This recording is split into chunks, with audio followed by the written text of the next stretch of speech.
I think as far as me being at the helm, I think we've gotten better, and we've shown growth.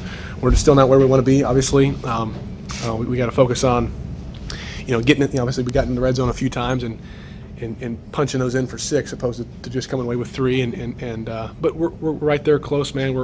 I think this group has done a great job of gelling together in those situations and moving the ball on the field. Obviously, coming away with 3 is a lot different than coming away with 7. So that's an ongoing effort, and I think we're moving in the right direction. Hey, so on the 40-yarder to James, can you walk us through what you saw and why you decided to throw it as well? Yeah. Malik Hooker just kind of stayed in the middle of the field, a little bit of flat-footed, and James was able to get behind him, kind of step on the corner's toes, if you will, and did a great job of coming across the field. So a play that he's made a lot, and he does a great job of stretching that corner, really stepping on his toes and paralyzing the corner.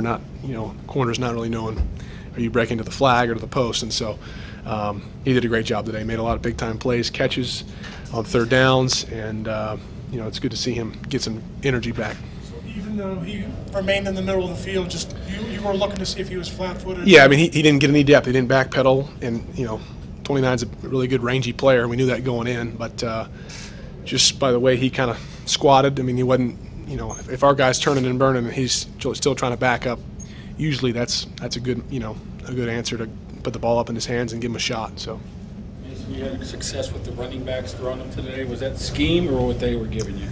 I think, especially down there in the red zone, they played a lot of that soft quarters, soft cover 4, and we know Jalen does a great job catching the ball out of the backfield, but he did a good job today on a couple third downs, feeling grass and feeling zone defenders and working away from them. And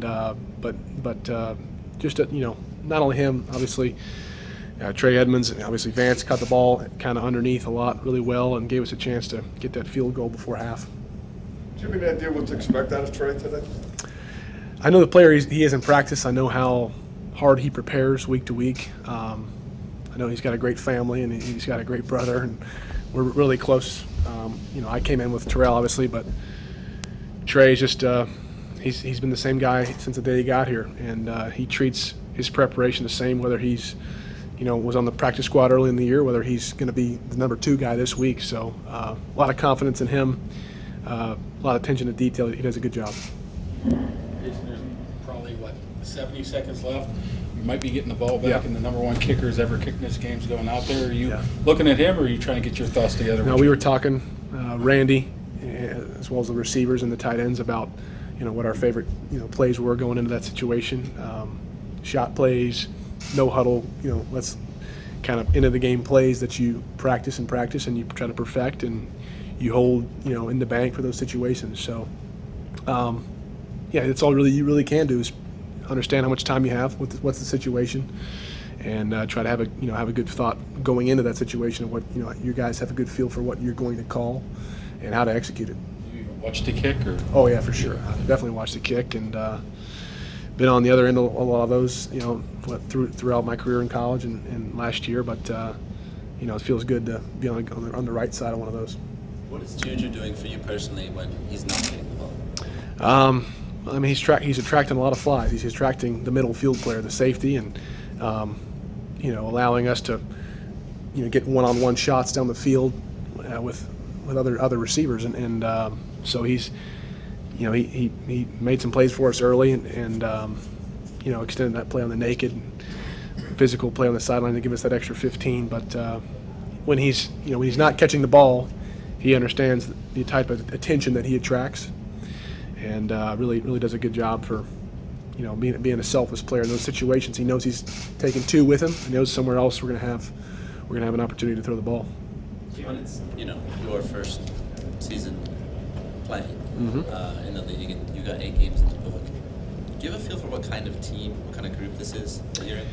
Yeah, I mean our defense is creating turnovers at an unbelievable rate, and I would like on our end the offensive to be able to punch some more of those more of those balls in the end zone. Obviously, whether we're moving the ball down the field or whether we're getting a short field due to their turnovers. So we're going to continue to I think we're right there. I think we've got good schemes and just a matter of getting the ball in the end zone and creating some energy for our defense and backing them up when they've, almost all season done an unbelievable job of, giving us the ball in short fields, sacking just splash plays from the defensive side. So they continue to play great and it was a great team victory, but we need we're looking to do our part more and more is kind of how we treat it. You mentioned earlier you feel like the offense is close to getting to where you want to be. How do you put that into actually producing? Like, is there something that you're seeing out of these guys? We are just a tick away from being where we want to be. I think it goes back to the week of practice you have in your preparation. And I thought we had a good week this week, but you always try to have a better week of practice as you go, and then just give our playmakers a chance. They were a very good red zone team coming into this game, and we knew that. We knew that we had to be accurate and fast and quick decision making down there to give ourselves a chance. And at times we were, and at times we weren't. And we're going to get back to the drawing board and make corrections and move forward. Mason, Mike Tomlin had emphasized to us how big a game it was, coming from 0-3 to have a shot at 4-4. Did this one feel a little like it was more than just another midseason game?